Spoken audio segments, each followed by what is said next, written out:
Hi there, Mindful Tribe. We are in week 4 of the Meditation 101 video series, and I hope you've been compounding mindfully over the last 3 weeks about building a mindful space, sitting with upright posture, and last week when we talked about timing, how to merge the time of your day into the actual timing of the seated position.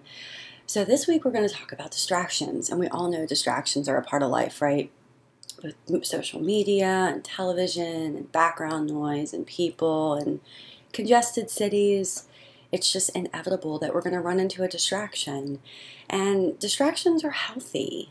They're an opportunity here, and I really, really want to encourage you to think about it from that perspective, that distractions are not bad. They're a way of bringing ourselves back to the present moment.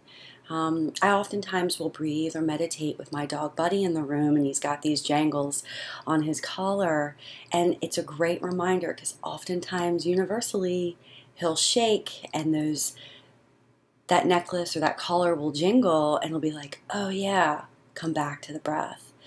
We can do the same thing with distractions in our daily lives, whether it's at work or at home.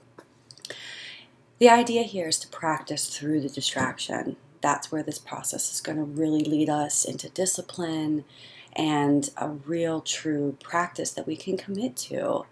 The types of distractions that we see are people, sounds, background noise. The phone will ring. The ice maker will drop a tray of ice. Other things you'll notice are feelings and emotions start to arise. When we start to sit quietly, things start to emerge. It's beautiful. It's a blessing. That of which is in our attention, we can address. So when those things come up, we breathe into it and we let them pass.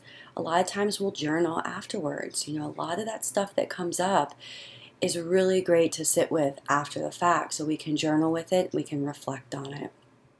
Discomfort's another thing that is a huge distraction for people, and that's why creating a space and creating a really good posture is important, because if you're sitting in a position that's really uncomfortable, there's no way that you can focus on present moment if you're constantly in pain.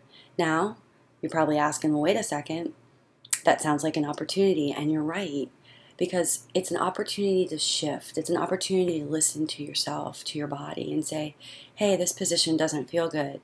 Okay, so let's move and then continue with the practice. Tending to shift with different rhythms and different ideas and different types of practices are huge. These distractions are going to start to give you opportunity of exploration. They're going to bring light to, let's try it differently. Let's do it this way or that way. So for this week's meditation practice, I really encourage you to sit and to breathe with those distractions. Look at them as opportunities, not threats. So everyone, have a mindful week. Practice, practice, practice. And I will see you online for some togetherness. Namaste.